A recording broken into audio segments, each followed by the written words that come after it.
Okay. Just posting? Sure. Sure.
Boots and cats. Yes, yes. Welcome to the stream. It's not gonna be much tonight. I'm just making templates for future projects, and I thought I'd go live on it.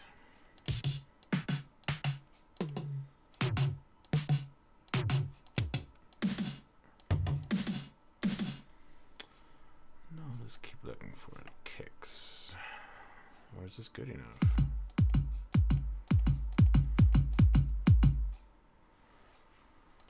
To play it out to make sure it's good.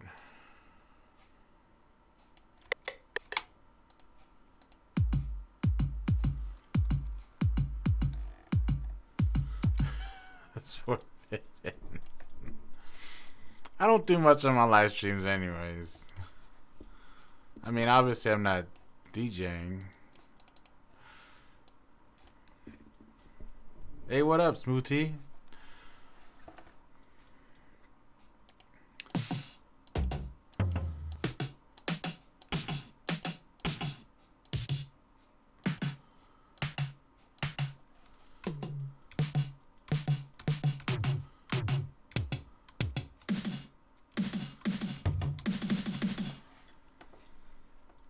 So if any of you are interested, I bought a new audio interface. I sold the one that's Firewire, and it was kind of hard to do because it works flawlessly. In fact, the guy I sold it to, well, Guitar Center, the guy that was looking on it, he was like, "This is like in pristine condition." I'm like, "Yeah." Jumping to see the action live. The new one I bought is the Focusrite Scarlett 4i4. Just because that's what they had, and I don't really need another rack mount, so I just bought that, and it already gave me trouble already, but it seems to work now. So hopefully everything works out.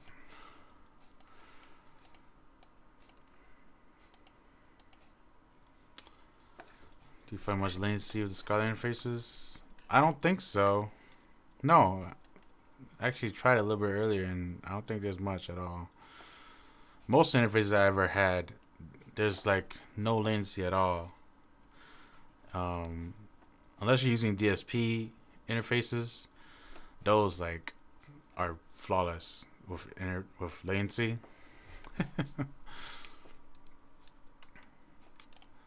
Like if your interface has latency, then it's either very, very, very bad, or your computer can't handle it enough, or your software can't handle it enough. In fact, the guy at Guitar Center, he uses Studio One from PreSonus, and he has the version 5, so it's Studio One 5. And he said, for some reason, that new version has like 2 seconds of latency, no matter what you do with an empty track. I'm like, oh, so that's a software issue, not a hardware or anything like that. This is the MBox 2 back in the day. Yeah, yeah. The inbox back when it was M Audio, the inboxes were always weird. Inbox two, I remember that's when I started getting into audio interfaces and recording, and uh, everyone's always like, "Man, there's always something with this," you know. And then when I bought Pro Tools, it came with the inbox.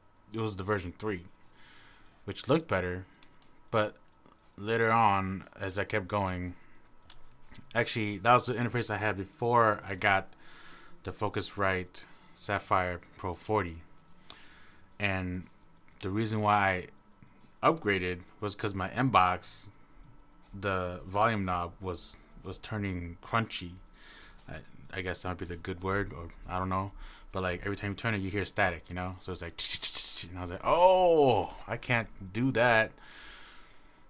So M Audio has a. It's still M Audio, isn't it? Yeah, I think I saw an interface a while ago, just a few weeks ago. It's M Audio as well. So after that, I didn't really want to recommend M Audio to anybody. Sony Acid back in 2009. It's been a while. Oh yeah, Acid.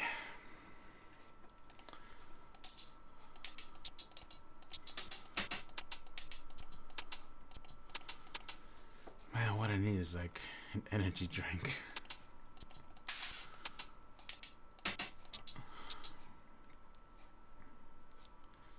The air interfaces. I hope M Audio has gotten better stuff now.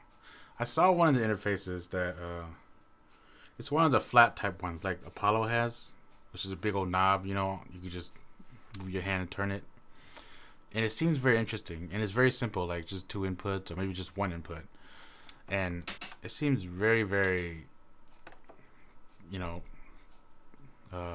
what would be the right sentence? Appealing to a lot of the newer people. A lot of interfaces are just desktop these days because people don't record more than 2 tracks, really. You making some drum loops? No, I'm creating templates, so in the future when I like decide to remix a song, I'd have my drums and you know all that stuff and my synths all ready, so I can just like start creating right away. And I'm just making loops so I can hear what it sounds. And like, if you don't make it, it might not sound what you want. So it's not gonna be that exciting of a stream, I guess. I will get to the synth section eventually.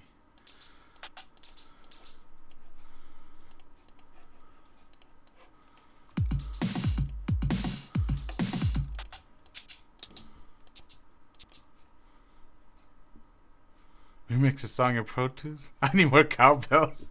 Of course. No, I don't think I'll ever remix a song in Pro Tools. Simply because it's not that it's not possible or doing it, you know, isn't that difficult. But Pro Tools MIDI is quite terrible in a in its user friendliness. There's almost too much to it that I don't like about it, you know, if that makes sense. I need more combos. um, I have some music background. I guess it depends. I think my music background was from playing by ear. I just learned, you know, how to play piano stuff in the past by listening to it, and you know I would play Final Fantasy X's most classic piano song, and then I tried learning. I actually do have a little bit of music background. In middle school, I played the flute, and I knew how to read. Um, I knew how to read sheet music at that time, and then after middle school, I just stopped. I got into cars.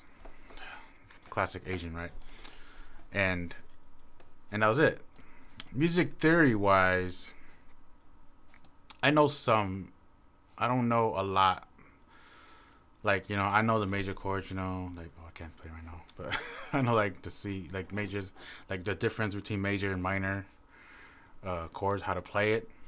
I can't memorize it right away, but yeah, I know quite a bit. I know enough, to have a conversation with a musician, an easy conversation, not like insane conversation.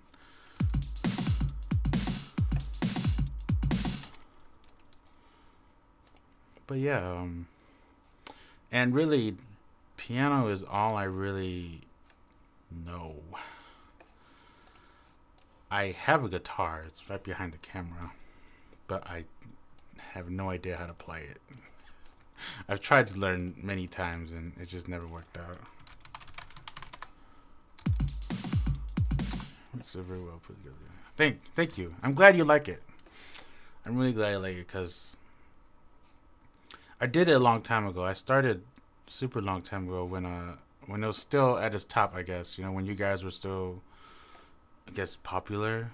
I don't know. I was never in the scene, so I never knew how it was and all that stuff. But apparently, when I started getting into it, it started to die down, and then I started understanding more about the music industry and the copyright issues, and I kept getting copyright strikes, and I just kind of slowed down as well.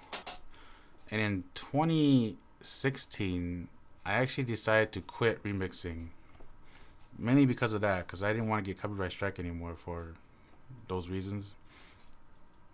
And then just last year, I started up again because I was putting all the classic breakbeat albums on my YouTube channel, and I was like, man, I feel like doing it again, and I just jumped back into it again. I'm glad I did. It's very fun, very rewarding, and I'm glad you guys like my music. Oh yeah, 2004. Yeah, yeah. That's unfortunate, man. I wish the genre or the scene lasted long enough for me to experience it out of high school. Just got back into it, so yeah. And that's what a lot of people seem to be saying. Like everyone's like starting to jump back into it, and that's cool. If it comes back, that'd be amazing. It's like there's something so interesting about what we do. I guess the breakbeat genre. Like we love trance, we love breakbeats, and then we just kind of combine the two, and then like it becomes something so intriguing.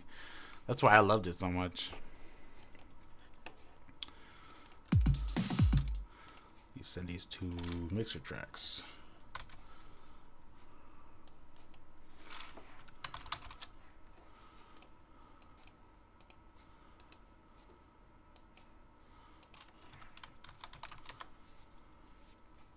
Trance, breakbeat, trap. Yeah. So, Smoothie, since you were in the industry, you were in the scene. Do you know how like the genre came about? Do you know like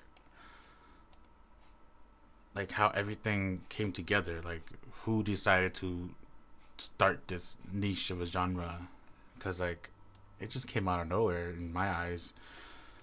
I was like just at home listening to trance when trance was just created back in the day, in the early in the 90s. And then my cousin came. He's like, "Dude, you gotta listen to this." Bam! It was probably DJ Ghost Child, like either Volume One or Two, and then DJ Tinman Volume Four. And I was like, "Oh crap! What the heck? This is awesome!" Like we were like so into breakdancing back then too. So these the other day, so live in there. Oh god. Stemmed from Miami bass, freestyle and Florida breaks. Interesting. And DJ Burns came up with his own style in New Orleans. So Burns is like, I didn't hear about Burns until I downloaded all of the albums from Shoops. And then everyone kept saying, "Oh, Burns legendary, legendary." And I was like, really? I didn't know that. So that's pretty cool. Floor break sound in the Midwest. That's cool. So you brought it to us. You brought us the power. Nice. Nice.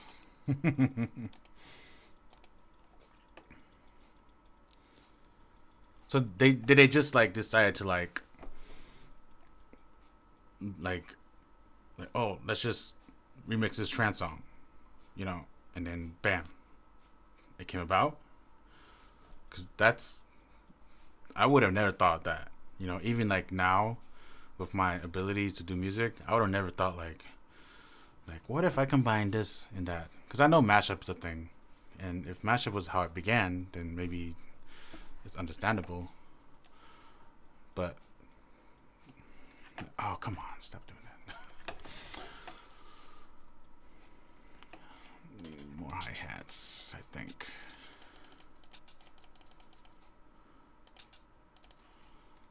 And these will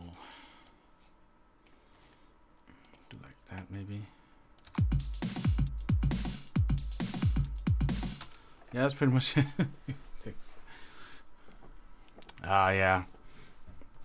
Yeah, that's cool. I think that's why I like it. I can grab a non-trance song and then kind of change it to, you know, the breakbeat style with trance elements in it, and that's pretty cool.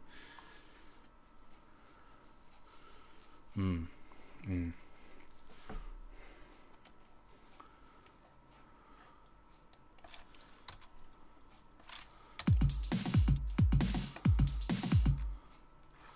Any genre of music can reach. Yeah, just about. Just about. When I was remixing, so I'm Hmong, and when I was remixing, I it was like kind of during my prime, I guess.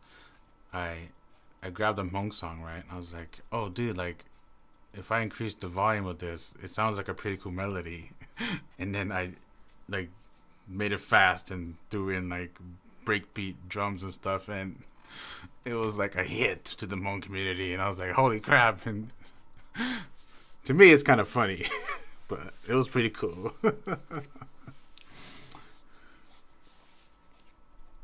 Oh yeah, really? Melodies? Melodies pretty simple, I guess. Yeah, we can start on that right now, I guess. I don't know. I don't know if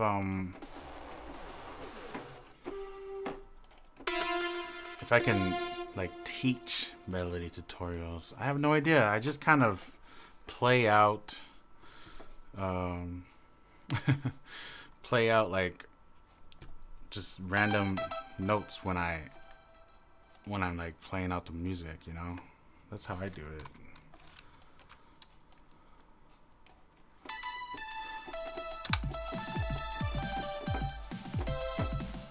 I guess if you know music theory a little bit, you know, it does help. So, do I play with scale? Yeah, I always make sure I'm in like the right key, and that's usually the first thing I find when I'm trying to mix a song, and that's usually something I tend to struggle with, you know, finding the key. But like once I find a key, you know, like that's C, and then C major, you know, and then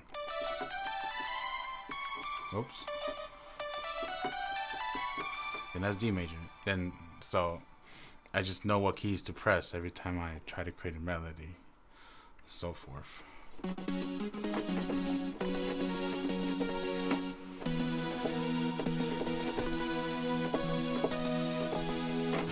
Website to finding the key. Is there? I'm strangely behind on like a lot of things these days because either I why do you keep doing that? Either I do something else or just don't know about it, you know? Chordify? Huh. Interesting. So like you just put the song there and like it just finds it for you, I suppose. That's interesting. I'm very old school, so I guess that's just what it came about with me.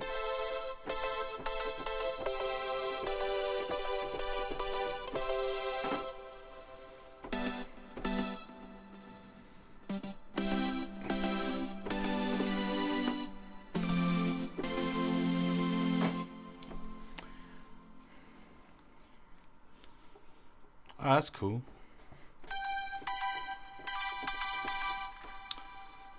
I guess my style is I just do trial and error. If I do it, I play it. I don't like it, I just change it. So, and with keyboards now, it helps me do it much quicker. Ah, interesting. Yeah, I see. Like I always see ads on Facebook for people are selling chords. I guess it's like MIDI data, and they're just selling chords, chord progressions. In my head, I'm like, why does anyone need this? But I'm also not gonna like deny it. So, like maybe some people do need it. You know, I'm very open minded. I guess because my workflow, I could just figure out the chords myself. You know.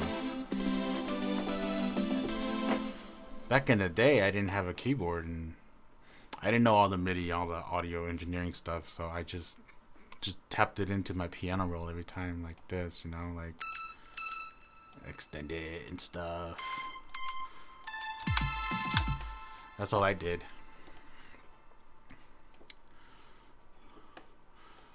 But I guess it's not. I mean, like that's why I don't argue with that. What I was talking about too, because I buy like trance presets, and they come with MIDI, like um, MIDI stuff too. So you know, if I do use it, then I'll use it. I don't know where it is. I have no idea. The stuff I buy, I strangely, weirdly never use.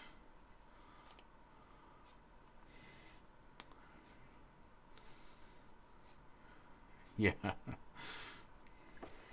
Click and play random chords until I find one I like.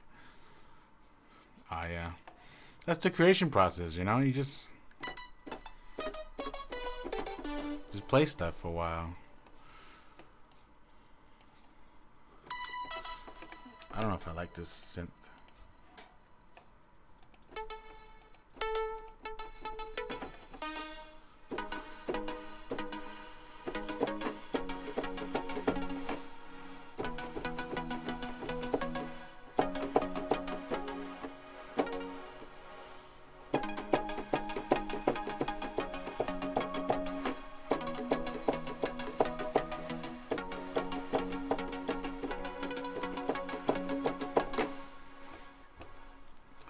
I suppose I'm like the type of person research a lot and I study a lot, so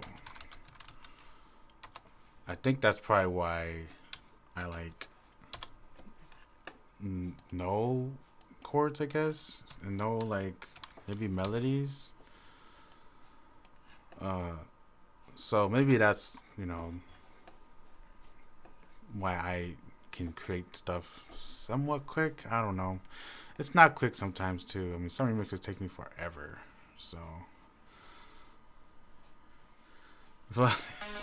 yeah, this keyboard, like the velocity on it is like super, like heavy. Well, this synth doesn't show it, but let me take out a piano and I'll show you guys. I'll probably keep this piano anyway, so. But it's nice. This is the brand new keyboard I just got too, and it's 61 keys. I can actually play something on this now once in a while. I had a 49 key for a while, and like when I want to play a piano piece, like, I just don't have enough keys to play, so I just was like, I just need a new one, you know. I was gonna put it like right here, but then I was like, that's just more space. What the heck? Velocity is peaking. My contact's not opening.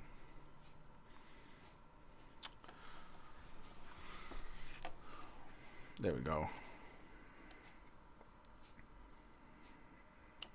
We'll use Alicia Keys because this is a very good sounding piano.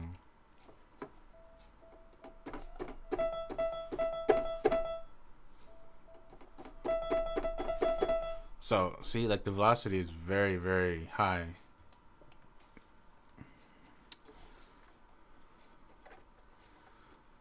Yeah, yeah.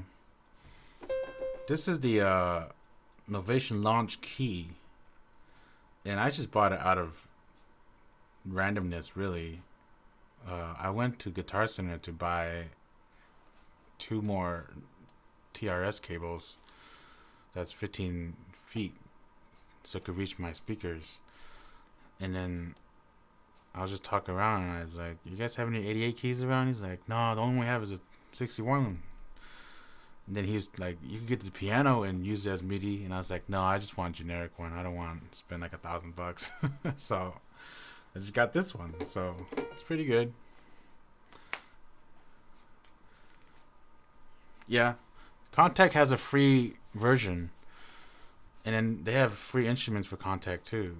So you could check that out. And then they have so many. There's so many Contact instruments.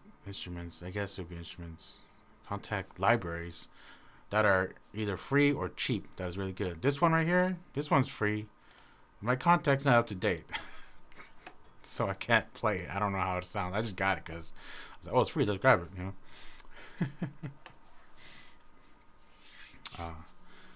Yeah, there's a free version of Contact. You can just get it. And there's might be some limitations, obviously, but there's a free version. So just grab it and start toying with it. Contact is a very unique plugin. So I'll show you guys.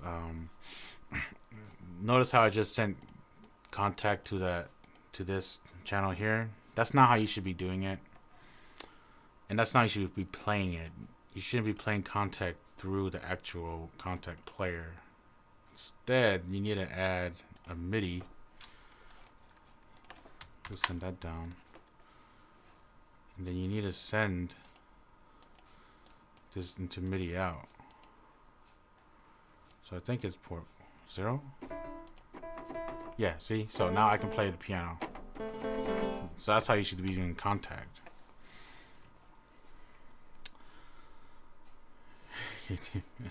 More research.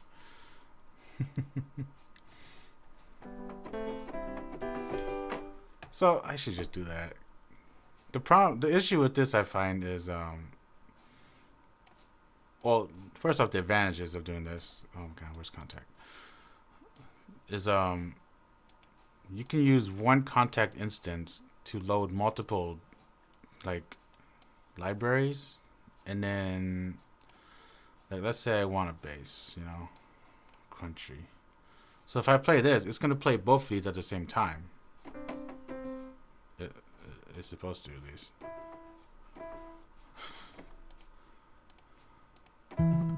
See, so it plays both. So I need to create another. Actually, I'll just clone this. Another MIDI out.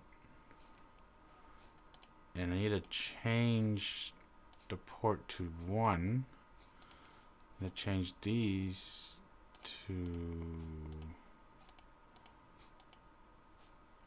Oh, I need to do all this stuff.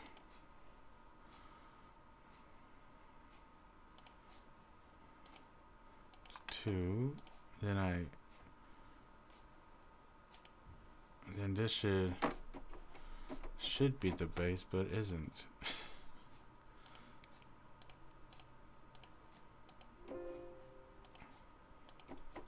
But whatever, it's not working. But you get the point. Hopefully, it's so kind of strange once in a while. To Reason, I don't know. Reason is you saw the equipment. Reason is very different. I learned Reason too when I was in Wisconsin learning audio engineering. They taught us like 5 different softwares, video editing included, and Reason was one of it. And once we learned Reason, we never used it again. But Reason is kind of like a huge rack mount, and then you like flip it around and you patch things to it. In my minds, like the reason why we're learning Reason was so we can learn how to patch things in real life because we're gonna eventually learn that. So that's what Reason is. Unless they changed it, I used Reason 5, and at the time Reason 6 was available, but Reason 6 became like a DAW, and they didn't want to teach that because we're learning Pro Tools already. Learn how to DJ. I I'll tell you this. I honestly think DJing is pretty easy. Uh, People might hate me for saying that, but the basics of DJing, of playing the song, and then transitioning might be the difficult part because that's the part we all have to learn in the beginning. Make sure it transitions well. But but if you're doing trance, like it should be so simple. Like trance is very easy to DJ, in my opinion. Uh, the only difficulties would be finding the right songs that people like, and then the technology limitations. That always has a differentiation between people, and um, if you can learn that pretty quick, then you can DJ anything. But I don't know how it is these days, but in the beginning DJing, you might want to start off with actually a turntable, just so you know how to listen.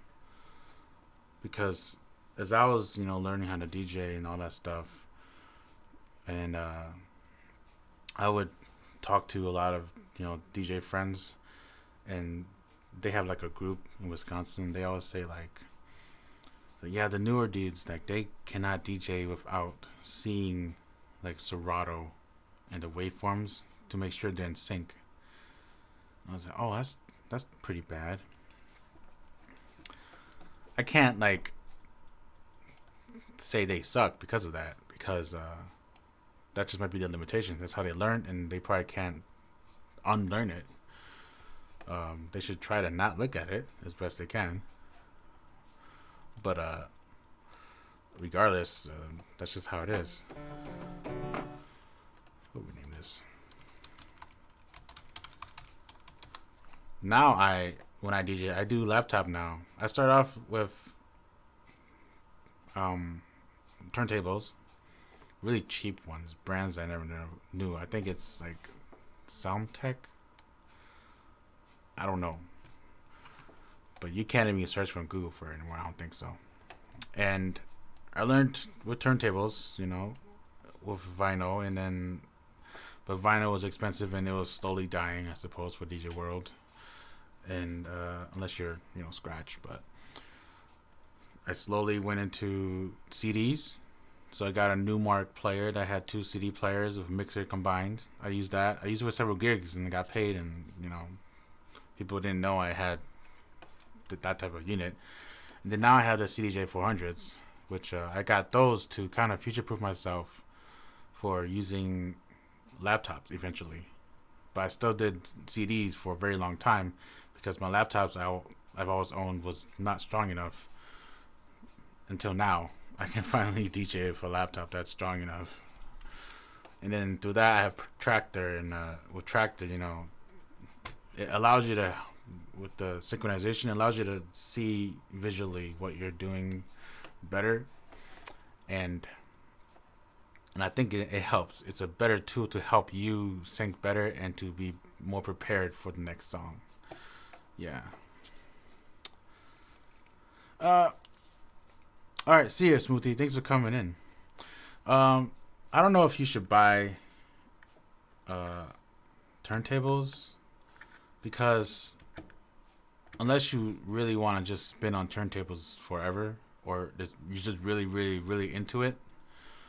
But I just suggest it because the DJ world is about the audio, and if you listen to it, you can hear it. You can hear the difference between things. Then you learn how to be detailed in everything. But and it's expensive too, turntables. if you buy the new DJ controllers these days, they're very affordable, and you can do a whole set with it these days and learn from it. The biggest part is just learning synchronization between each track, essentially, or transitioning.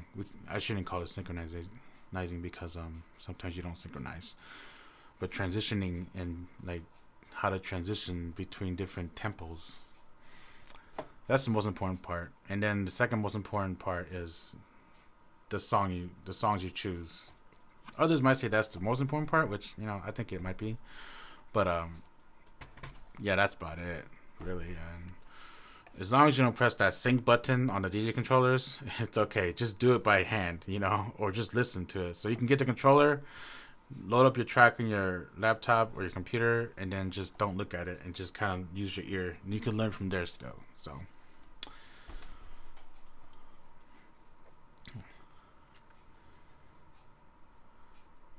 Oh, thank you. Thank you.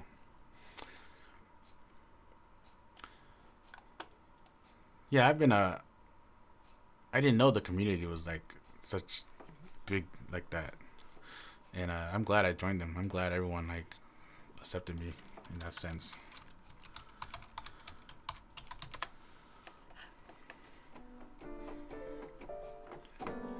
But if you do want to DJ, and if you know someone who does DJ, just ask them, if you can come toy around once in a while and just do that. What I found in the past,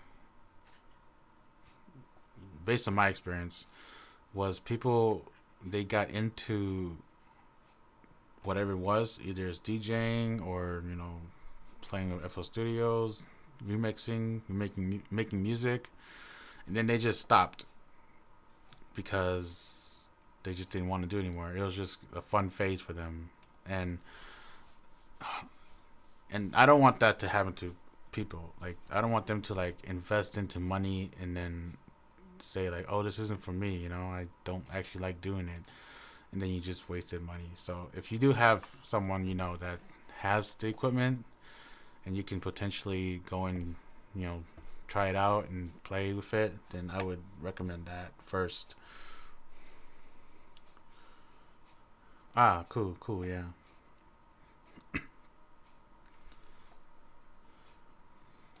In my case, I was introduced to it by my cousin, and I just fell in love with it. Ooh, sorry, that's loud. And my cousin, I was talking to him maybe several years ago, very long ago, and he's like, "Dude, I'm glad you're still doing it because he introduced everyone into FL Studio and DJing and stuff, and I was the only person who actually like took it seriously and went to the next level and was learning new stuff and keep learning new stuff. And he was very happy that I did that because he didn't want things to be a trend, like I was mentioning earlier.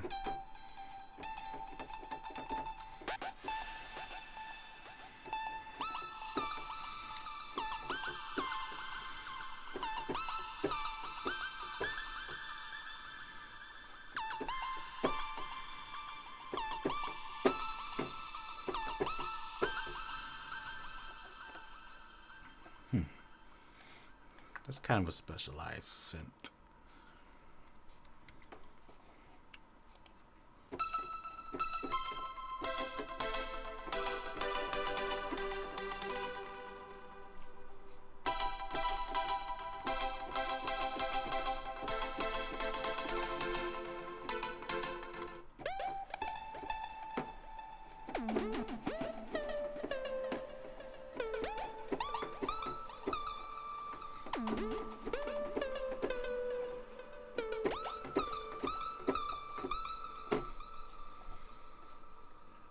We'll keep that? Yeah, why not? I can always change it. Trans amp. Okay, sure.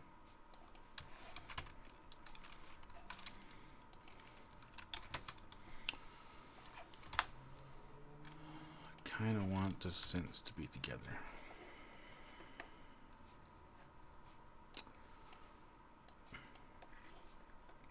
So if you're just joining and you probably don't know what's happening, I'm just I'm not making a song or remixing song.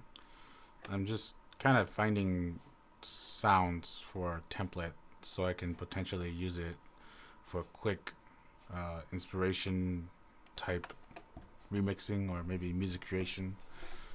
I don't make much music anyways, unless it's remixing, so it's most likely gonna be for remixing.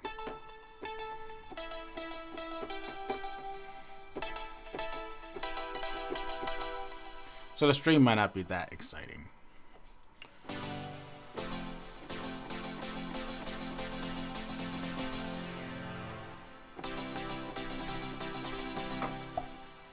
Yeah, we'll save that one.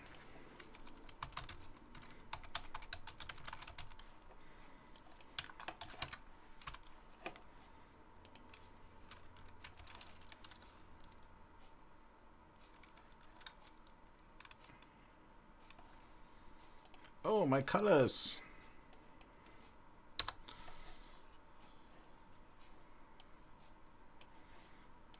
Kind of want to maintain your color. Oh, I didn't do anything. Okay.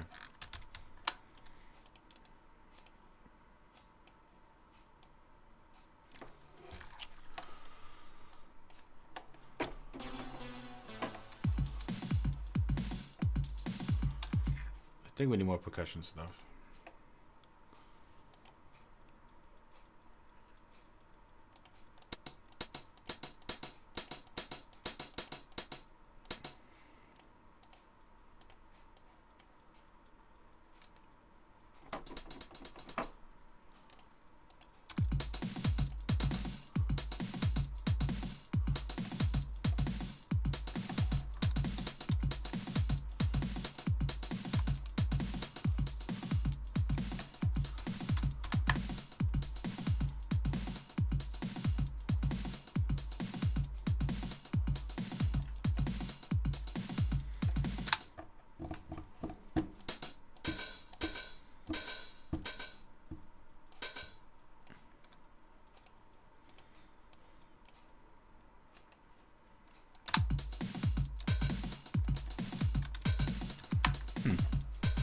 Don't like that. Not really. It's like a different dribble.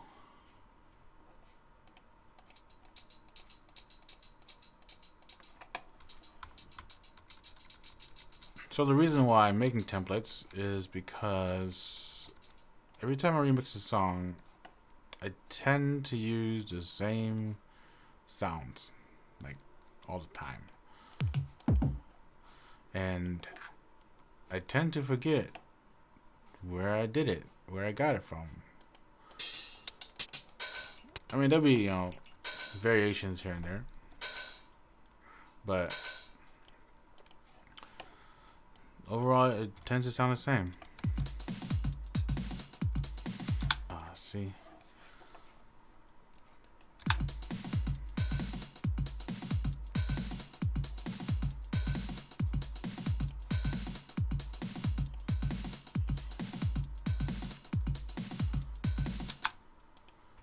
It's not exactly what I want. Maybe that.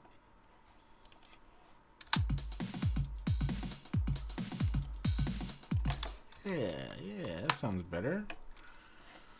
We'll keep it. We'll keep it. So the worst thing that can happen right now is for my computer to crash, and then all my work is gone because I'm not saving it. I'm saving it as a template. So, but that's not a big issue. I think we'll do that for now. We'll add in some bass. Good old classic citrus. Oh.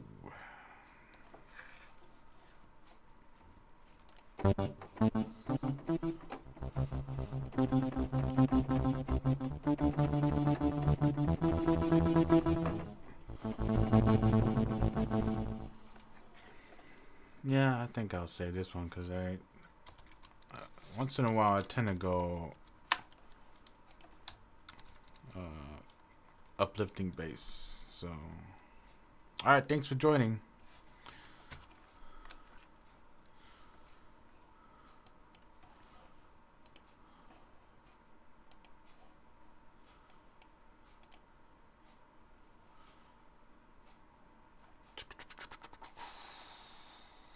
I want bass.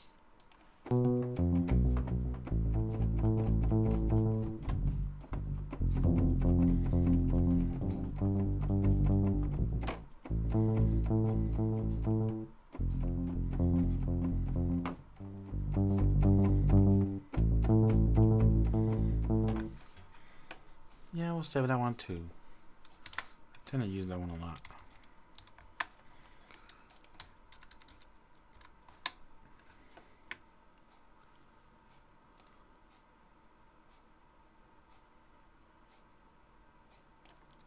Oh, it didn't move.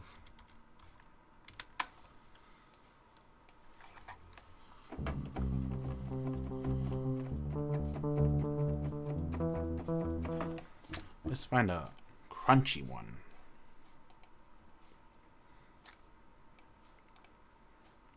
Terminology is great, isn't it? Crunchy.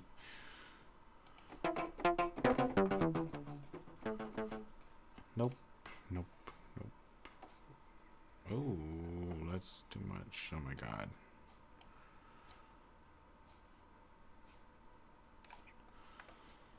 Like a saw bass.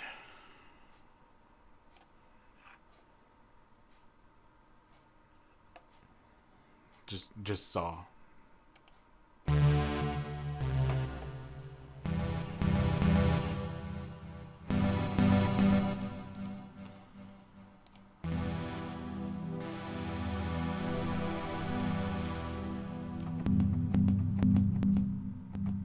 It's a clicking.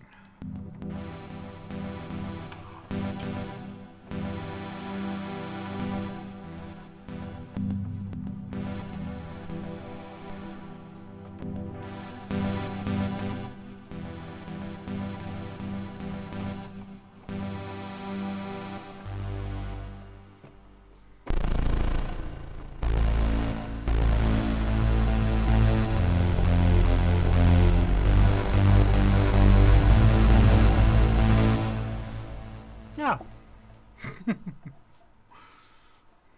We'll save that one. I'll put a third over there. It's just called Saw. That's very terrible naming.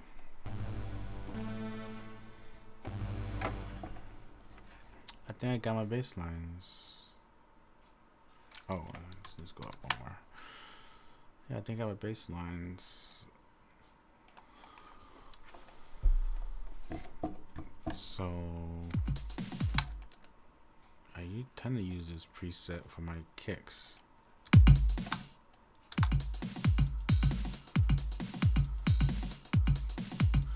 And it's heavily compressed.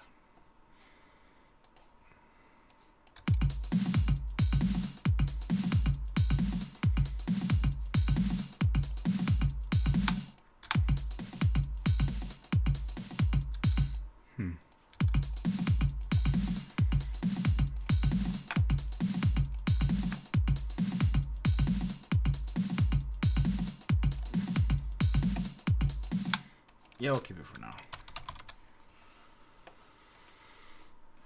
Let's separate over here. Let's make a... Where is it? Where is it? There it is. Let's make a send. What do you do, Kawaii mix for a song? Like a Japanese? Wait, your question is like asking me if I would do something in to receive something else. What do you mean, dude?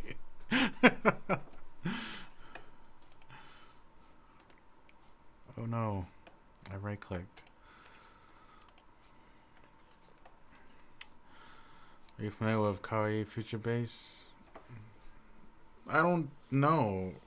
Future Bass, these new EDM genres are a little weird to me. I don't know what to call them. There's some future bass I hear that I kind of like, and then some that's in the title of future bass I that sounds different from the ones that I liked. I'm like, huh? So I don't know. So I definitely probably don't know what that is. Is it kawaii? Kawaii? Is it Japanese cute? Is that the word you're trying to say?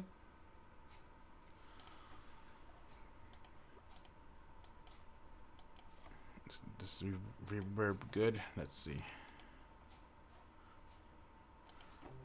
We'll cut this one. Oh yeah. Oh yeah.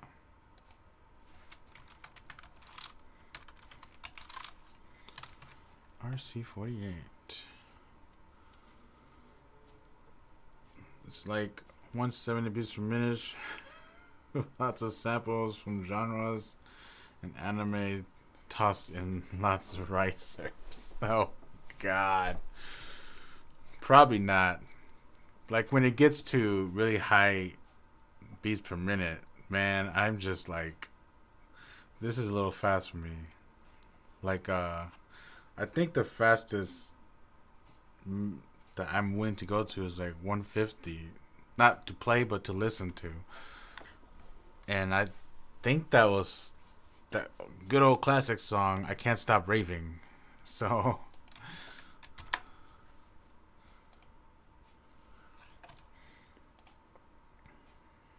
this is our color.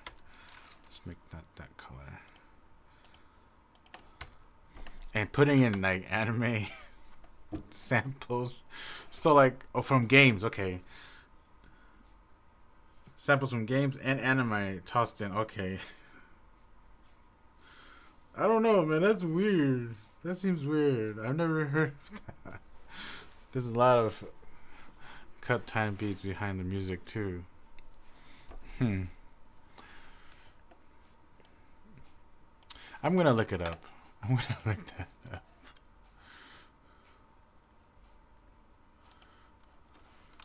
Okay. Future bass. Future bass mix volume 1. It's like a bunch of tracks or long sets. How to make it. Let's just click this one for now. Turn the volume a little lower.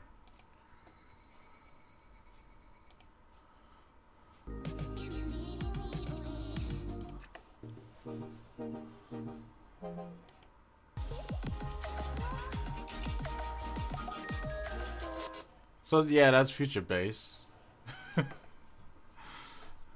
Like Sonic coin sounds, Yoshi sounds, sine wave sounds. I don't know. That's sine wave sounds. Sine wave is the most generic synth in the world.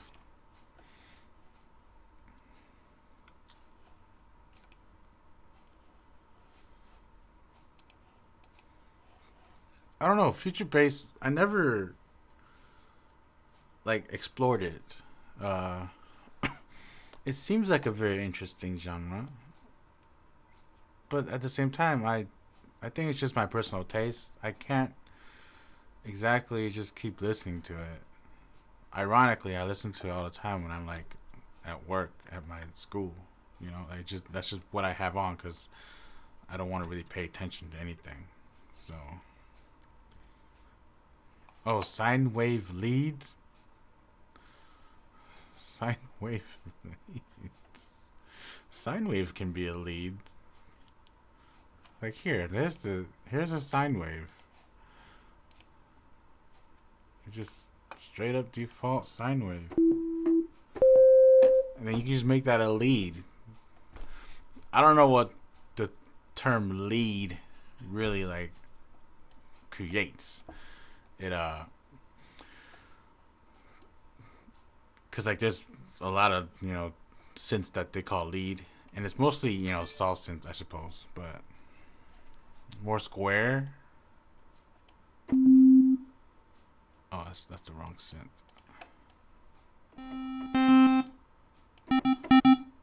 Like that. Melody equals lead. Are you trying to like change definitions on me? Like how the term beat kept changing for millions and millions of years.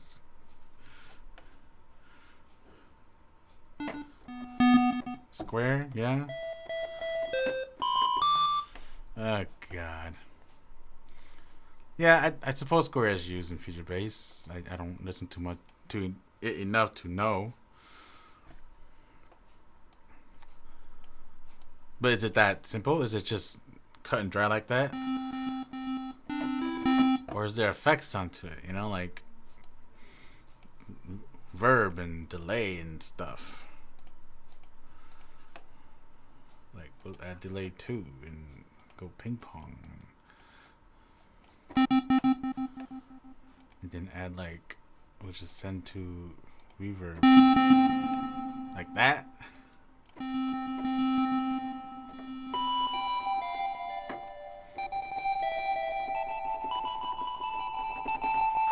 Now this synth was used in breakbeat, like quite a bit, obviously in the beginnings, or either synth similar to this.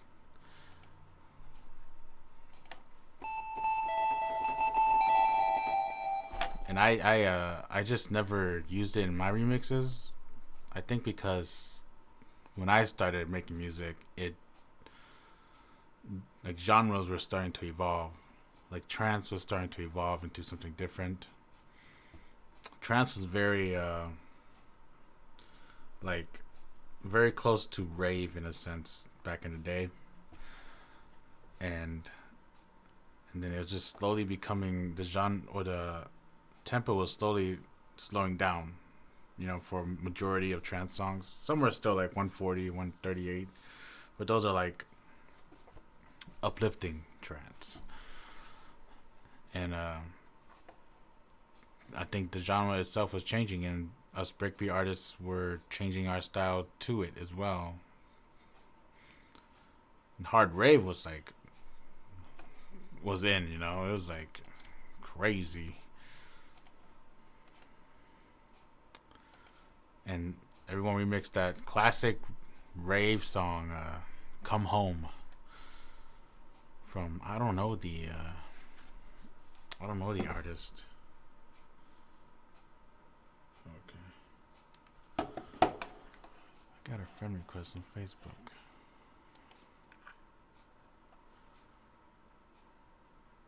Oh, Marlon. Oh, what? Oh no, it's not a friend request. He liked it. My Facebook page. I need to like synchronize it with like YouTube or something, because I haven't posted anything on there since 10 years ago probably. Stop doing that. Ugh. So what else do I need? I need my crashes.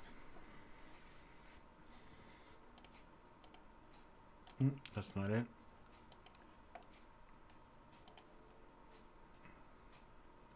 We'll start with this one. I always use this one.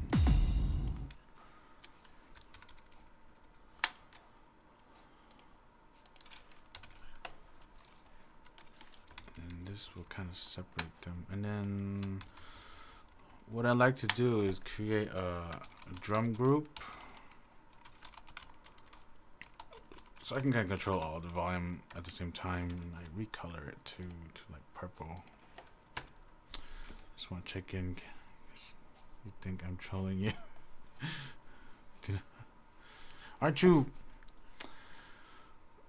Aren't you Ryan? I swear, dude.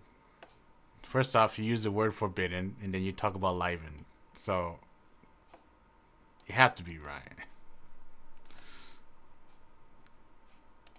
Oh no, not sidechain. What am I doing?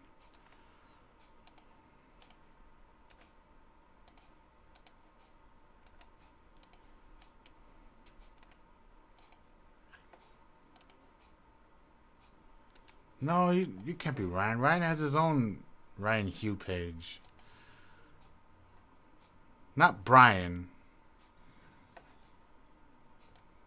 Dude, I can't figure out who you are. Let me look at his what you said. Something about.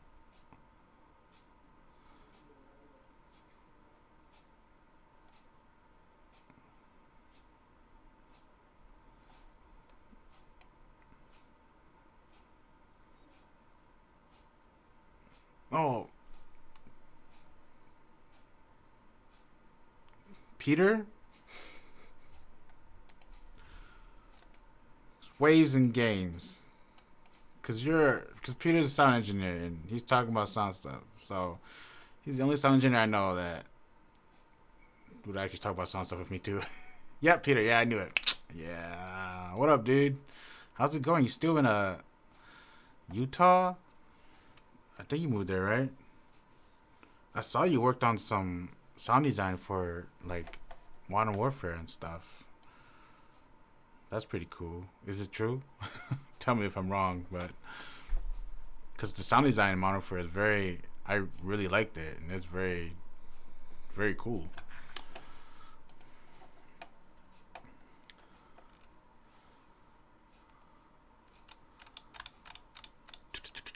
What am I looking for? Symbols.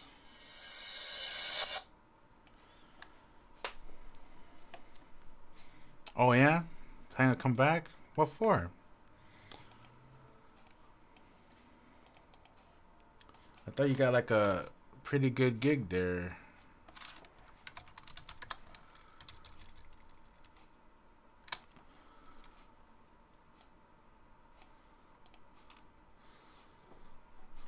Oh, the dialogue? Okay.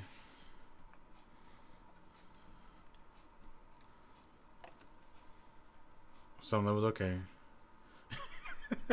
It's all good.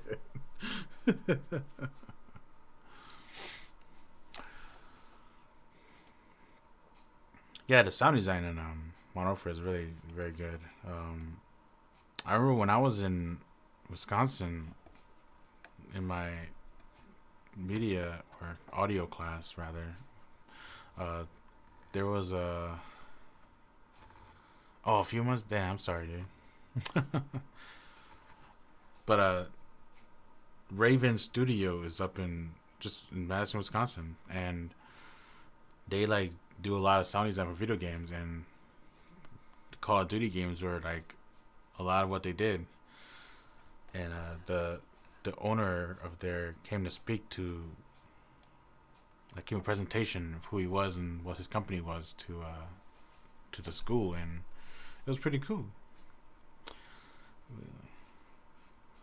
Right? Yeah, yeah. That's why I don't want to move from Springfield to anywhere else, really, and which like everyone hates. My brother hates that a little bit because a long time ago he was like, "Dude, you need to like go and like do sound design for like the Transformers movies, man."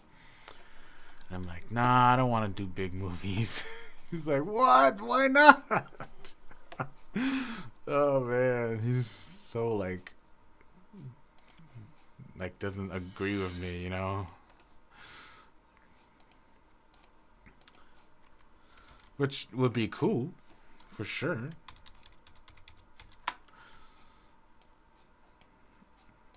Oh, I was gonna make a delay send. Yeah, the Midwest is really the place to settle down. Like all my teachers in Wisconsin, like they came from, you know, the perimeter, if you would. And you know, my one of my professors, he's not a professor. We call him the instructors. He he was from the LA area, and he did a lot of music with a lot of big artists like Whitney Houston and Boys to Men, which he hates them by the way, and a lot of pretty big artists. And after his wife got like a kid, he told his wife, he's like, if we get a kid, we're moving to the Midwest and we're gonna settle down there. And so he moved to Wisconsin and settled down there. And a lot of people tend to do that. Also, everyone says they're like people don't go into the city; they leave the city of like L.A. and San Francisco and stuff like that. And those who go into it, you know, are more people like us, I suppose, that wants to get into the industry in some form. But it's definitely difficult. I already know. Like I might not have had the experience of how difficult it is, but I know it will be difficult because I mean, if it's semi difficult living here, living in some place where like the equivalent of $40,000 a year is equivalent to $20,000 here, like that's just crazy. My cousin spontaneously moved over there with her son, and she was like talking to my parents, right? And and they're like, "No, you shouldn't move there. You're not getting paid enough to survive." And I think they're paying her 45,000, a year. And she's like, "But it's 45,000." It's like, "Yeah, but it's 45,000 in like L.A.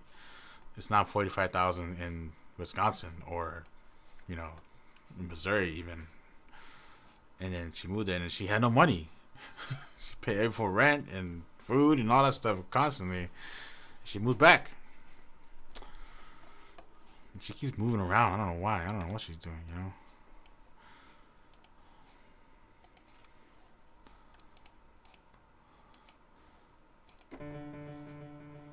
So ever since we moved here from Missouri, not from Missouri, from Wisconsin to here, we all loved it. My dad loves it here. He kind of hates the weather once in a while, just the dangerous weather.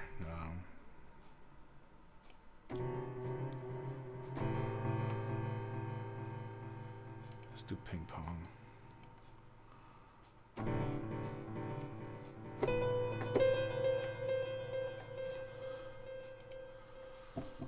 No.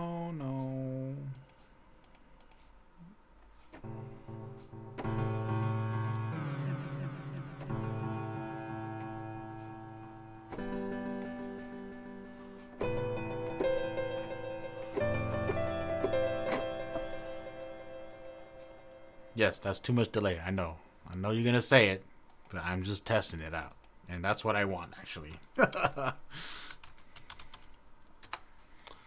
Because it's designed for like these synths here, like. So let's send that here. Oh no, never mind. That'll change. I'll change it when I like actually remix a song. So. Okay, what's next is side chain kick. I don't know why I just exited that.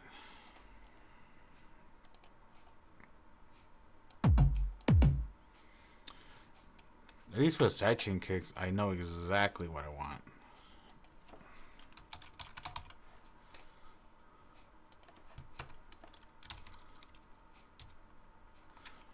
But if you do move back, Peter, that'd be cool, man. You missed out on my short film. Why aren't you moving? There you go. I use my sidechain kick to separate my drums and synths. That's what I like to do. Oh, yeah. Don't worry about it.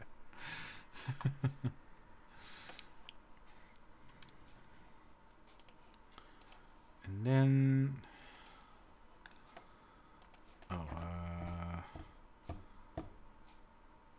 okay, yeah, we'll make us noise. I like making noise.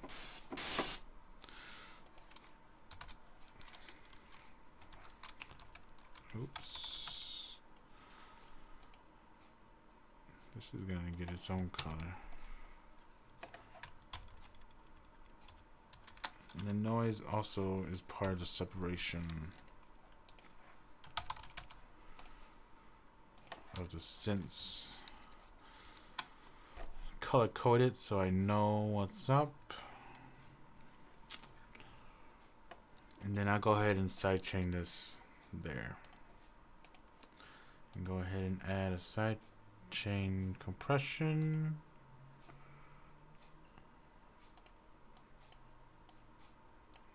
And I'll probably change ratio and threshold as I remix the song. So, yeah.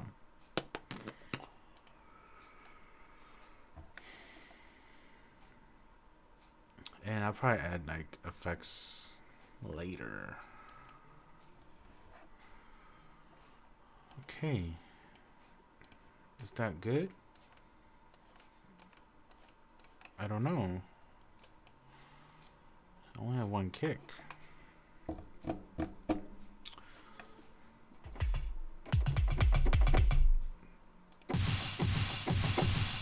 Oh, wow. Oh, I'm on no wonder.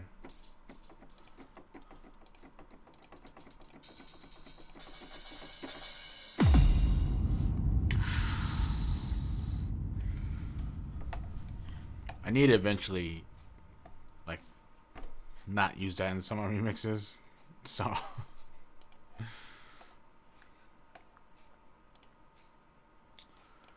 Templates.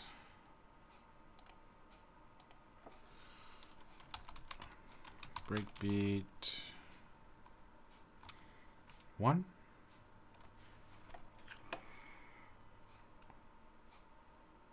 Yeah, we'll just call breakbeat 1.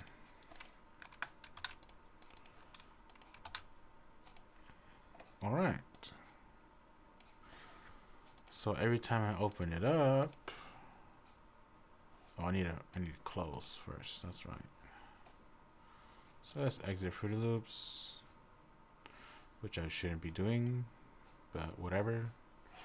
Is my OBS still catching my voice? What's up with the fairy on the top of the screen? Oh, you mean Fruity Loop Chan? She has to be in. So I have a template literally called Fruity Dance. That's what she is. Every time you press play, she dances. And I could change her dance. I could just have her standing there. I could have her jumping. And she goes with the beat.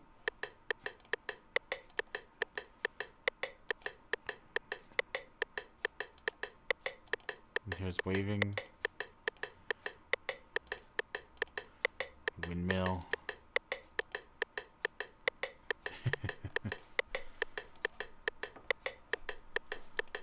And I used to have little other sprites. I think there's one a different color of her, and then there's one with Snoop Dogg. Snoop Dogg just up there dancing. So Breakbeat 1.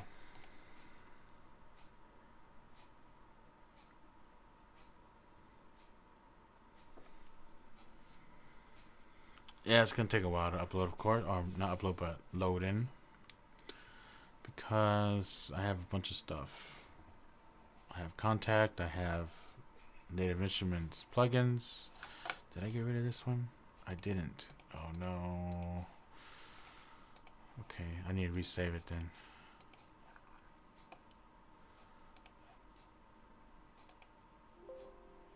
Yes, override it, please. Let's quit, reload, and let's make another interface template.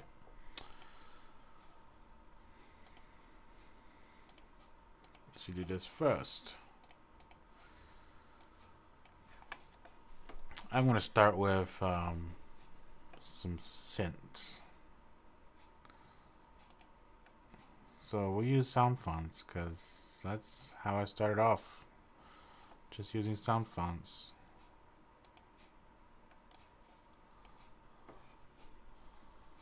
And these are 32-bit, so I need to change them to like monolithic mode.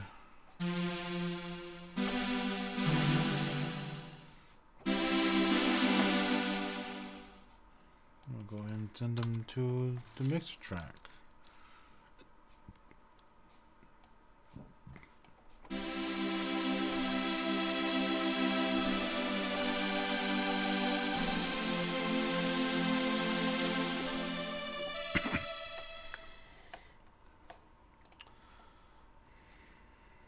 We'll add free filter because that's what I use.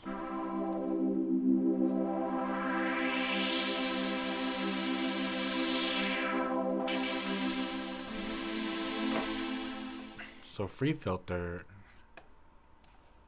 when I first was remixing music, I didn't know what anything was really. I knew what EQ was.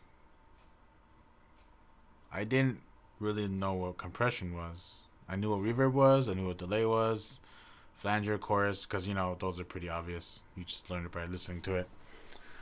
And then, but I didn't know like what low pass was, high pass, whatever all that other stuff was with the names of the filters, we call it. And then I use free filter all the time to like transition my songs together. And I didn't know they changed properties because of the filter. Like the free filter, it goes to 16,000 hertz at max, and that kind of makes the high end a little bit brighter.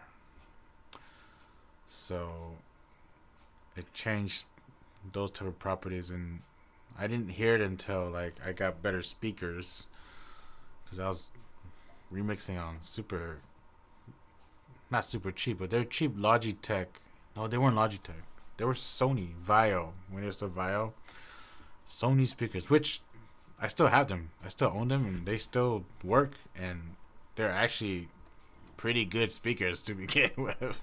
They have some low end to it, so you can hear stuff, Then I got better speakers where you can actually hear stuff. Like if I was distorting, I can hear it. Because those speakers, I couldn't hear if I was distorting, which is a big factor. Back in the day, I used to mix all my songs, just leave everything on 0. Didn't label anything. Didn't label my patterns. Just my mixing was just through this volume knob here, which I guess is the trim. Is it? I have no idea. Because this is also like a fader, so it's more of a mixer fader. This can't be the trim. I have no idea. It's not like it's a preamp.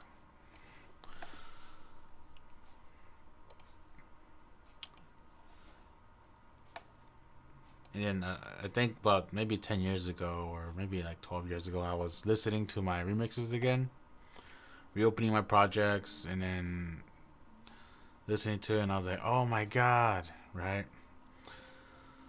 First off, I labeled everything, and oh, yeah, I'm wearing it.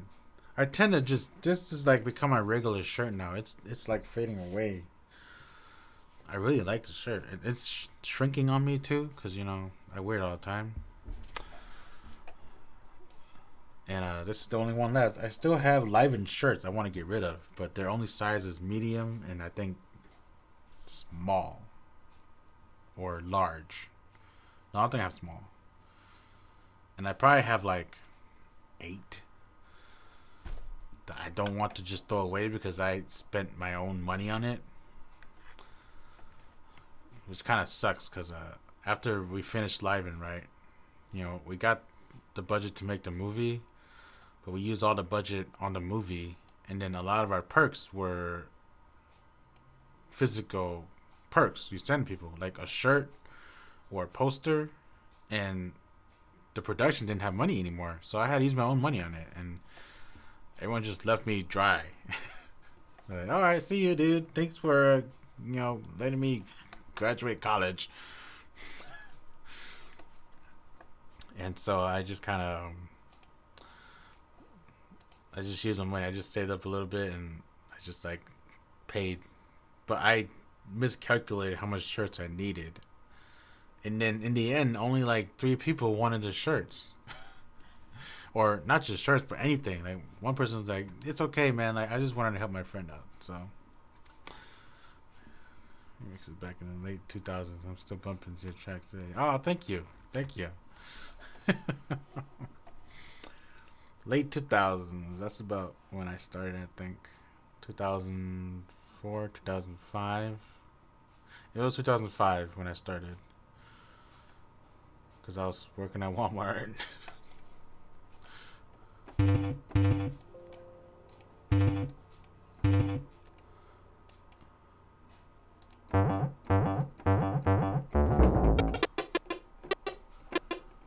Whoa. Why you been making remixes? Yeah, I started in 2005.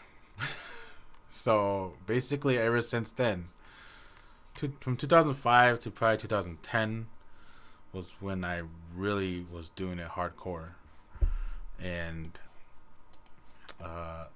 my name was starting to become, gain recognition.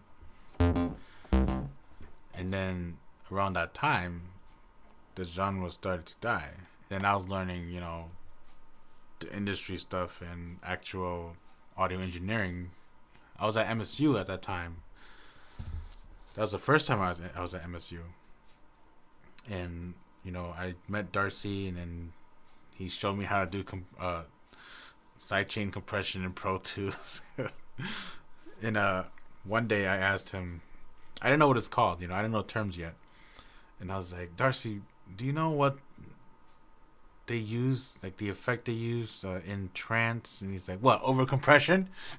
And I'm like, no, shut up. Stop dissing on my genre.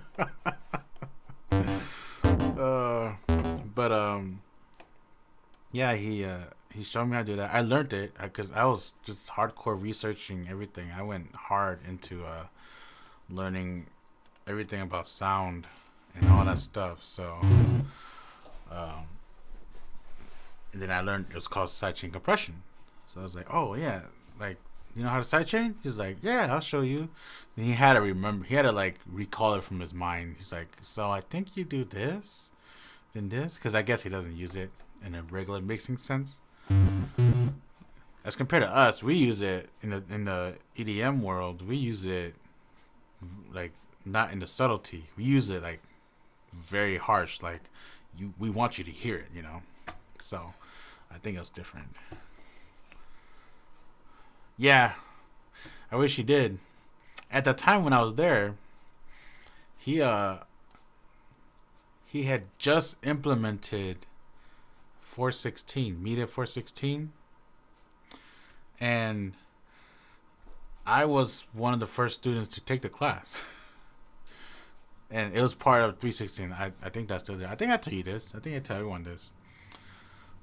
But and I was one of the first, and we didn't do anything.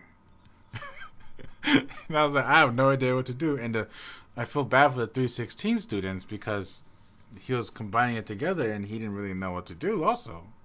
So he just was like, yeah, just make a song, whatever, just whatever.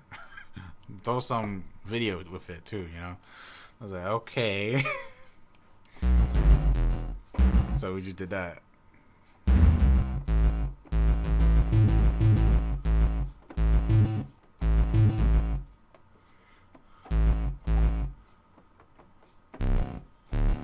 Oh, I need to change it. No, I don't like it.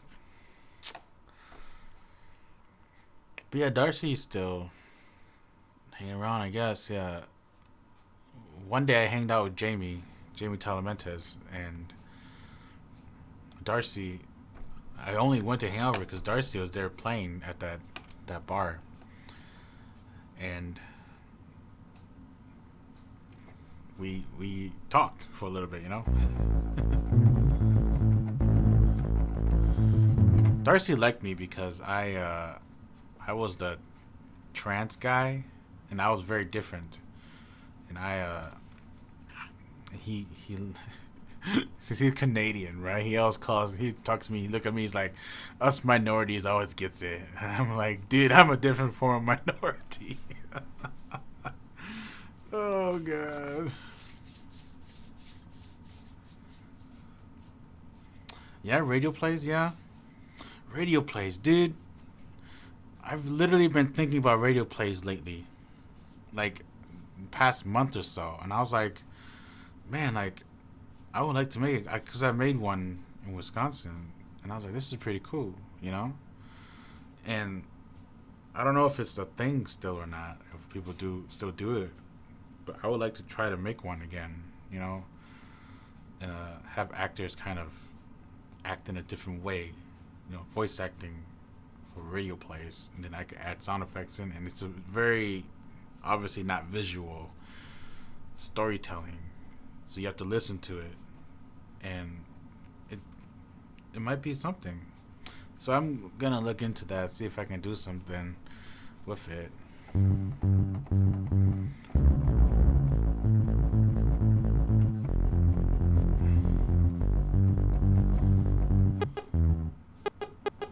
Oh, God. Why does it do that?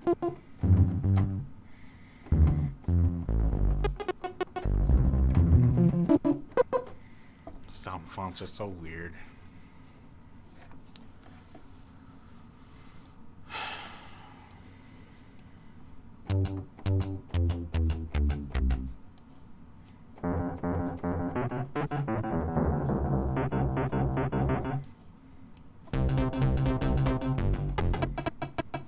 Oh, God. Alright, forget it. This is probably why I don't use sound fonts anymore. We'll just continue with Spire.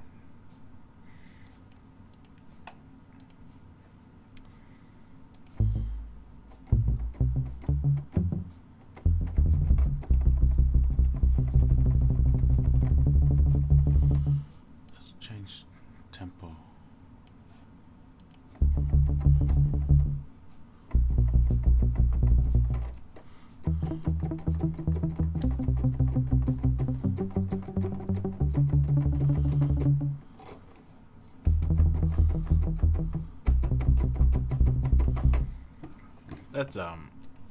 Let's actually create something just so I can get a sense.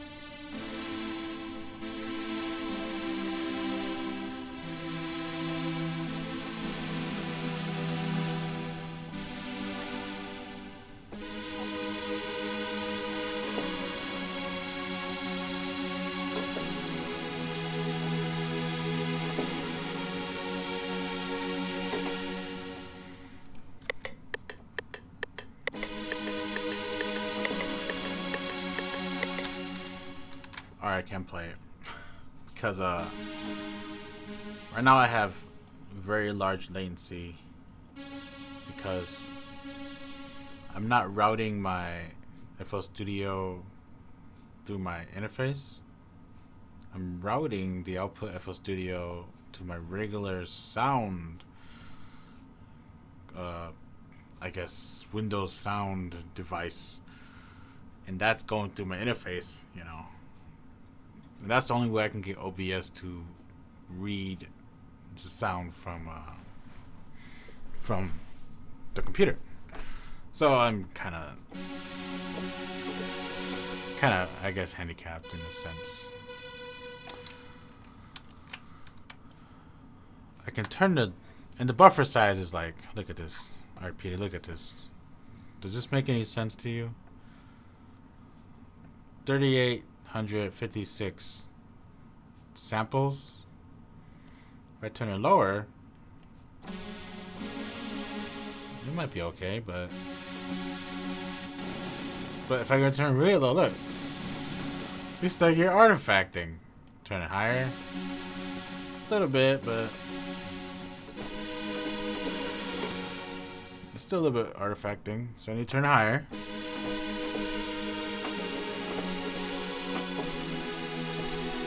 This actually isn't bad. 55 milliseconds is quite a bit, but I could play with it. But then the bigger the song gets, you know, the more buffer I need. So I increase it more, and then it just becomes super long latency. If I go too far, it doesn't even play.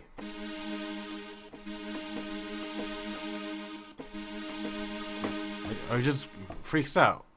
So I have to deal with this every time I like do live stream or just record me making a song. And it kind of sucks.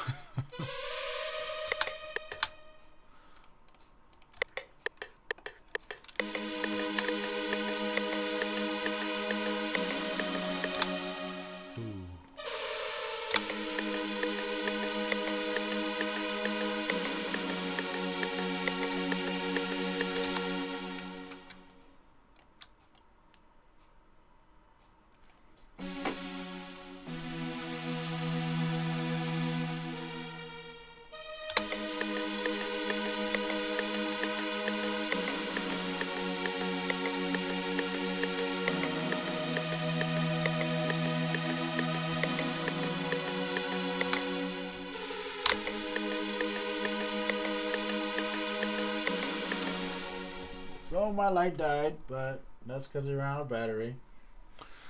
I've been streaming for what? Over an hour, so yeah. It's about dead, yeah. That is the worst click sound. Really? You don't like it? Technically, every click sound is terrible. I prefer metronomes like that because it has more of a distinct hit, and I think you could tell when the beat is better as compared to ones like beep boop boop boop beep boop boop boop. It's like R2D2 trying to talk to you. I'll turn it off then.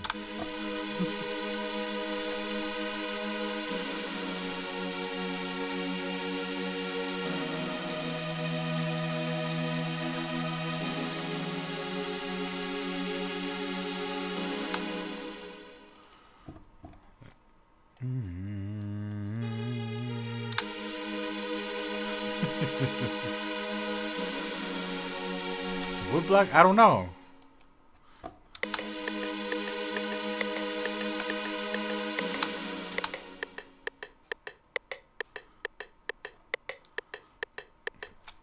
Maybe I'm just used to it. You know, I've been using FL Studio for like 15 years, and that's the exact same click track they've used every time. So maybe I'm just used to it.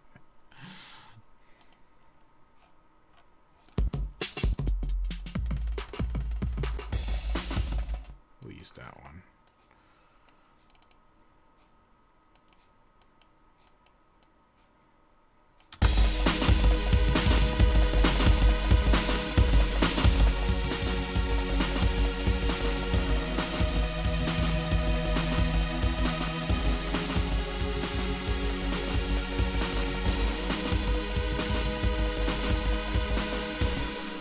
Is that a better click track? It better be.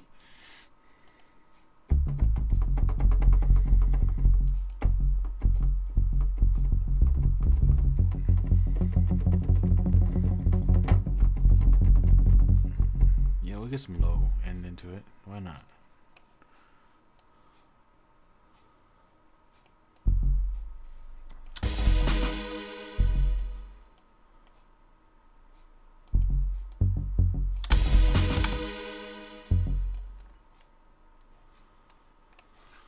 I think I need to go 16.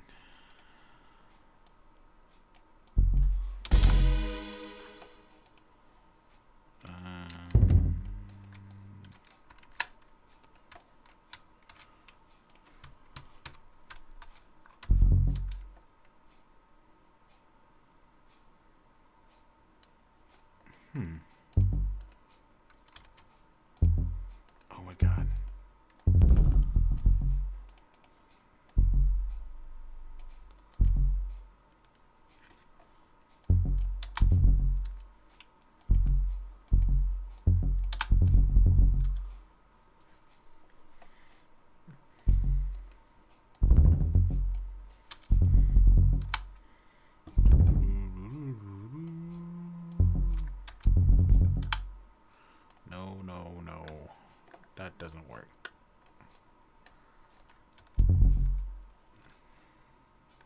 God, I forgot how to make this uplifting bass.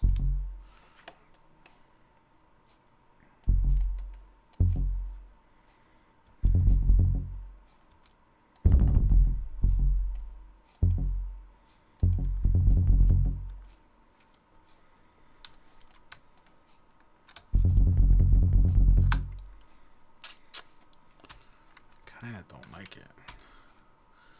How long will be on tonight? I don't know. I shouldn't be on that long. The semester literally started again today, so I need to actually do some schoolwork already before I even have my class tomorrow. But I need to prep my speech of my feature film I have to write. And I probably won't be much longer. I'm basically done making the template I wanted to make, and I'm just kind of making a possible second one.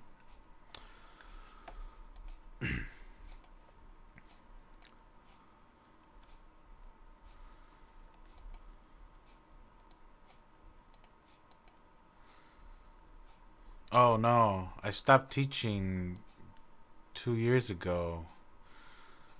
Uh,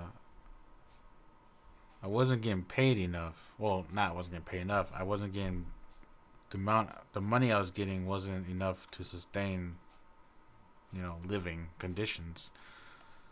Even with two classes, it wasn't enough, and so I stopped. I think they're gonna not hire me again, anyways, because I think they hired someone new, a new full time professor for the sound classes,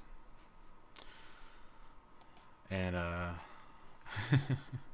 doesn't think that much because teaching was quite a bit of work, man. Like it was pretty crazy how much work I had to do outside of class. Like I knew we had to do a lot already, but the amount I did was so much. And then just as like my last two semesters was rolling around, I got to the point where I kind of knew my course already, so I was able to teach better.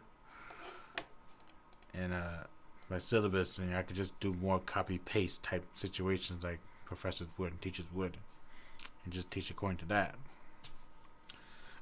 Was I a harsh grader? No, I my grading was very straightforward.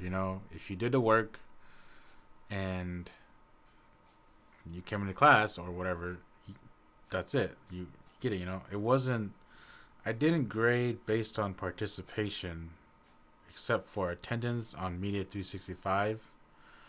I graded on more on the lines of you knowing the stuff and you getting everything right. Quiz, tests, whatever it might be. Of course you didn't need it. I didn't need that class when I took it. When I took it, like a few people like knew me already, right? And then they're like, "What are you doing here?" I'm like, "I need to take this class." They're like, "Why?" It's like, just because it's a course requirement.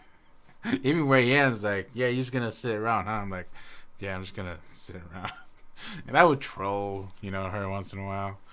She was like, ask like, "What does 5.1 mean?" Right?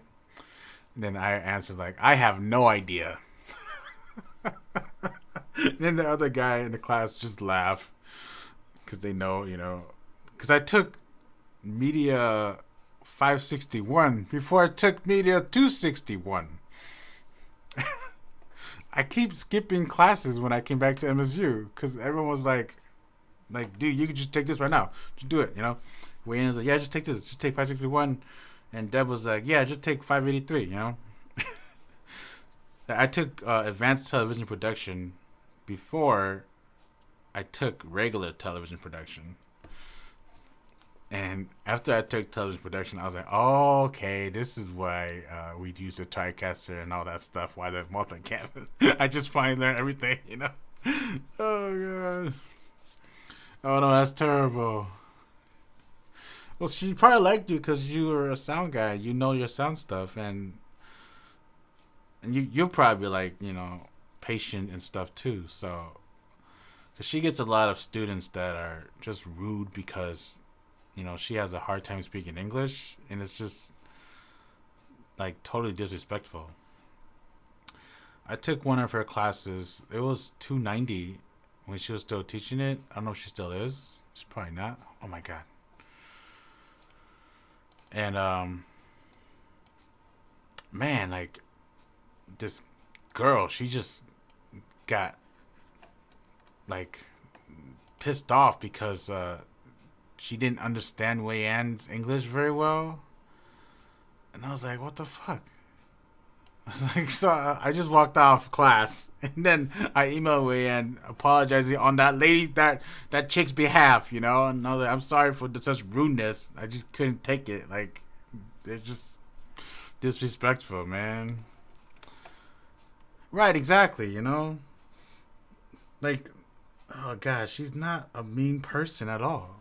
I mean, people once in a while people say she get mad here and there, but I mean, I got frustrated in her class once in a while too, but it wasn't like something that I just released. The frustration was just she was it was in 561 actually, and she was teaching us about VCA and stuff like that and why she does it, why it should be done rather than why why we should do it. And in my mindset, like, if you don't need to do it, why should you have it out? But also, I also think that we should learn everything we can about Pro Tools too. So,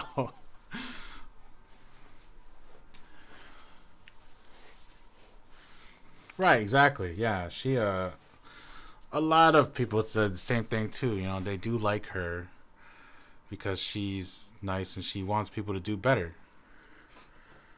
And it's just a shame that they didn't want to listen to her because of her English issues. It's hard for me to understand people like that because I grew up listening to broken English all my life. So I think I just can hear broken English very easily, and I just can understand it. Like, I could read the context they're trying to say. Like, they're trying to say a certain word, but they say something else.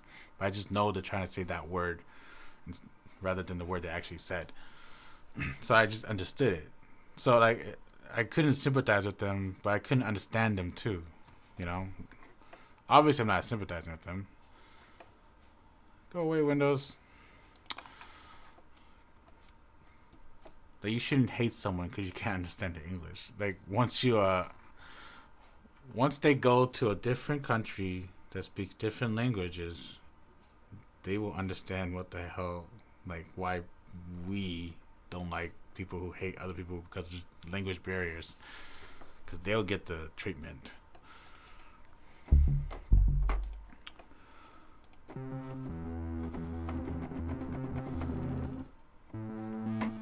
But yeah, what was I talking about? Oh yeah, classes. Yeah, I totally skipped like prerequisite classes. In fact, Wei Yan and I actually asked Wei Yan, I was like, is there a way for me to just like test out of Media 261? And she's like, good question, I'll ask that, and she tried pushing for it. But they're like, no, he needs to take it. Yeah, which is stupid. And she's like, but he's already taken 561. And he's done like 7 projects at that time. I think I took Media 261. I think it was probably a year before graduation. So, yeah, it's pretty late.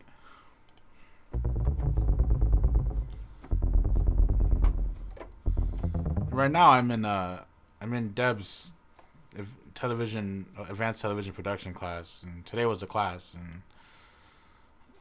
and obviously she's not doing Show Me Chefs anymore. She's doing this game show, which totally works out for the situation we're in, and and she gave me 3 sound assistants. So I have no idea what to do with them, which is weird because in Show Me Chef season 1, yeah, that's one I actually production on. She only gave me 1 sound assistant because I guess she's like, that's all he needs, And that was a huge ass production.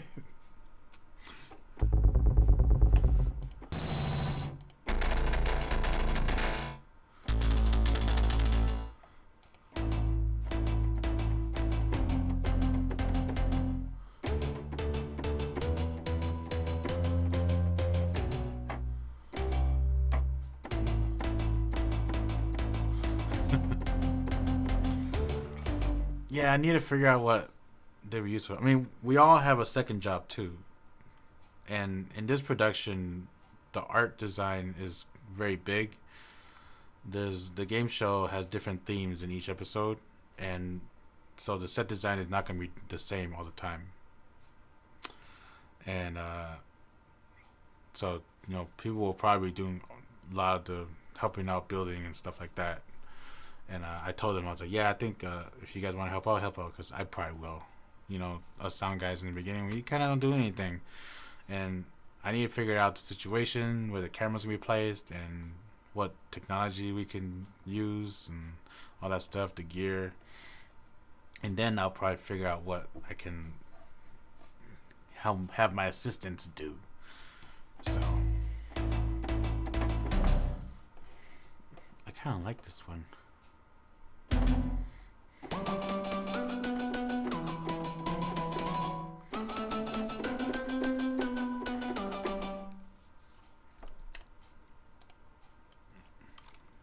BS. That's just the greatest name in the world. That's some BS Dance Master, man.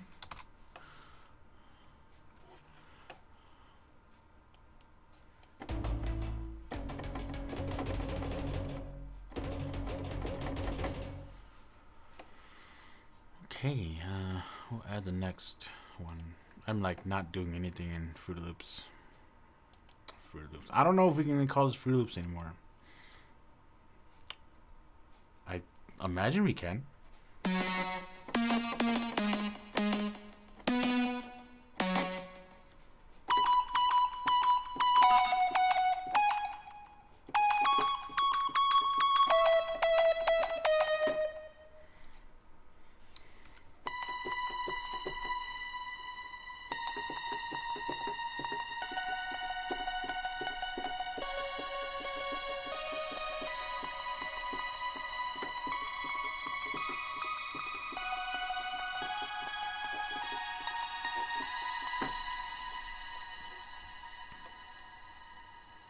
Yeah, we'll save this one. Very majestic. We'll just call Hypersaw. We're in 2018.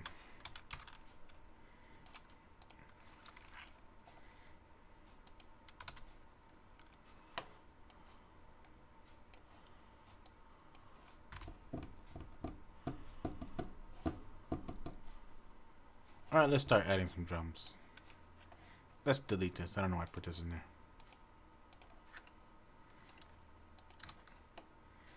Delete this pattern too.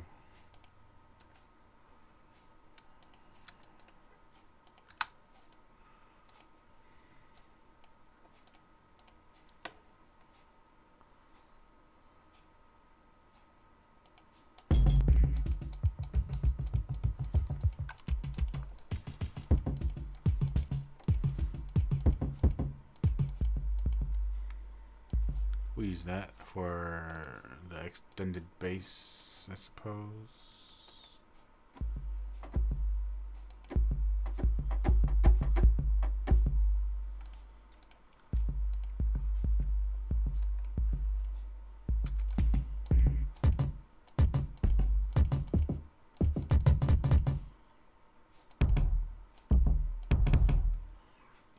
These kicks are very hip-hop-ish. But I think they work.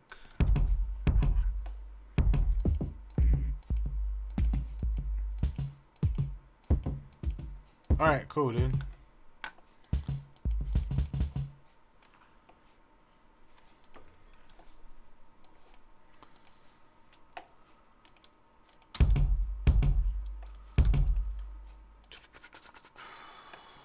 We'll add a layer. Kick layer.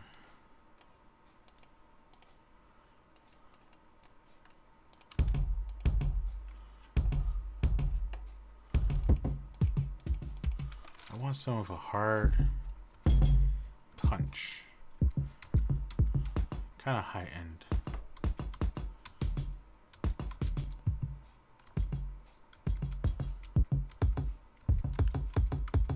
That.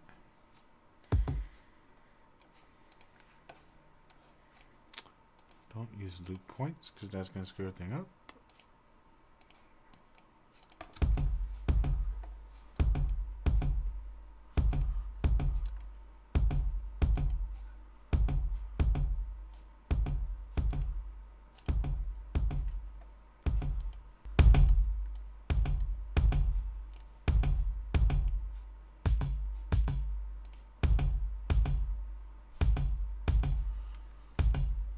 I don't think some of these will work.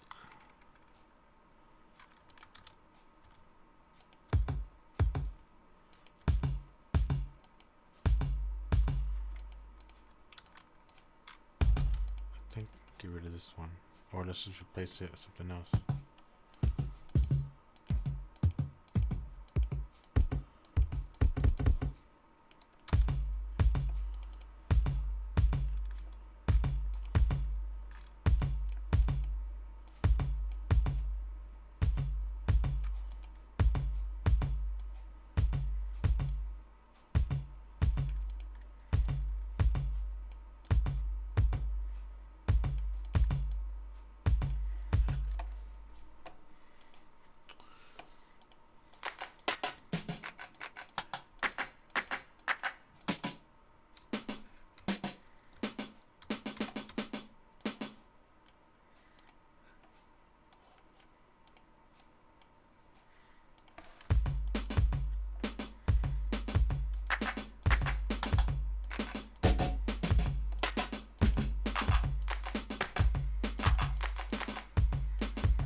Yeah. Let's do a layer.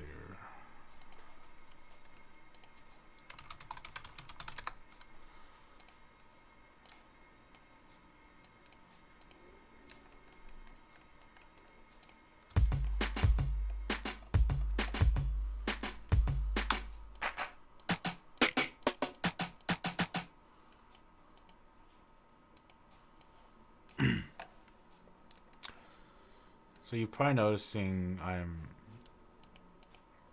keep going into each track and looking at the keyboard section here.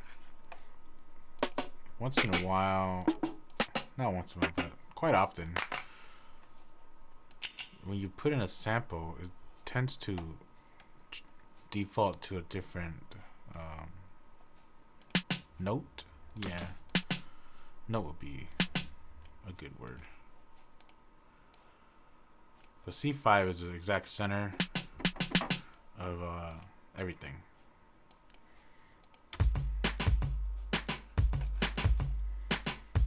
Yeah, we'll keep that for now.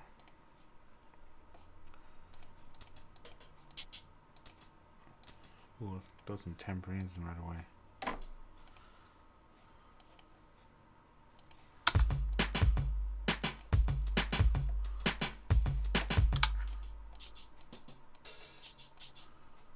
Sure.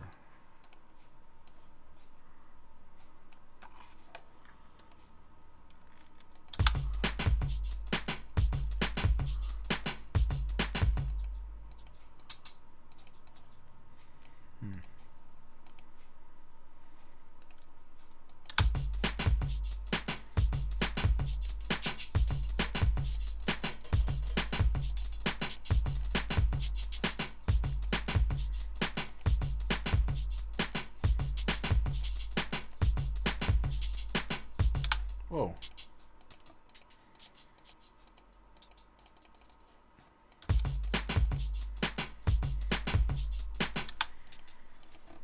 Needs to be a little louder than that.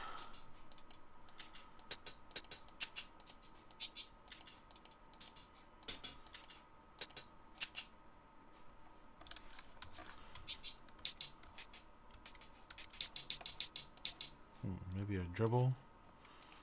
Dribble.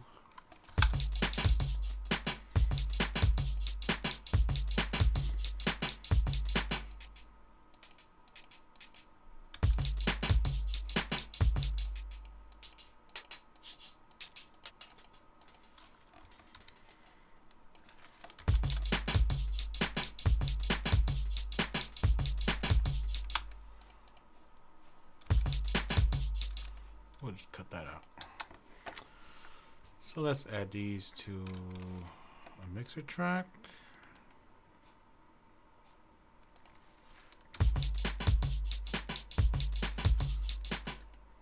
How does it sound with preset?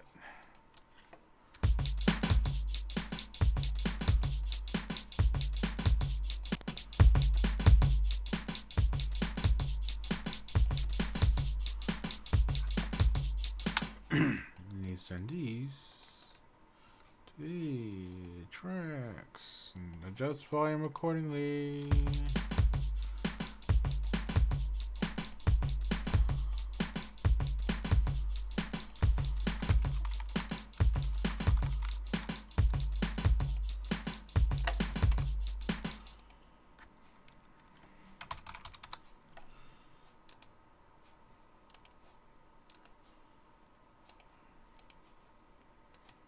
Same setup as the last template.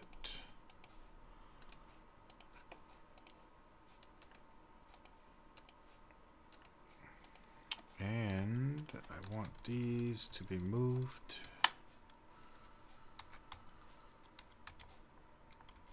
This is a bass, right? I think it is.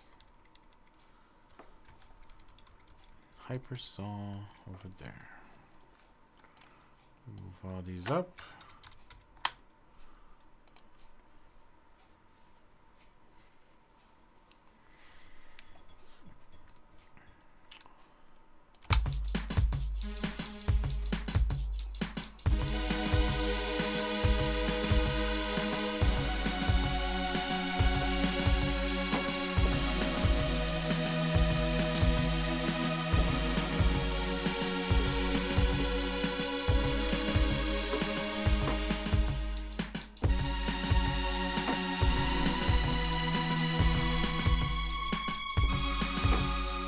Keep releasing it.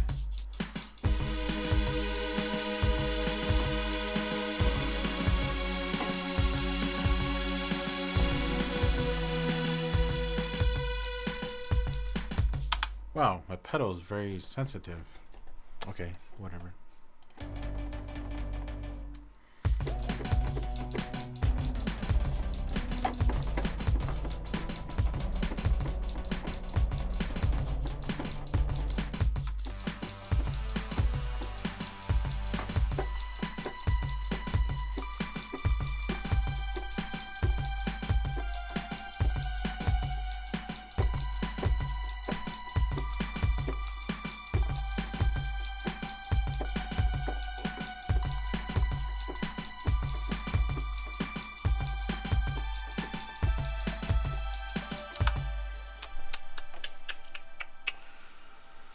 Well, I hit the 2-hour mark. I think this is a good template for now. So I'll go ahead and save the template, and I think that's gonna be it for the stream. Everyone who's joined, thank you for joining me, even though there's not much done in the stream. But regardless, I guarantee that once I start remixing another song, I will use these templates. So until next time.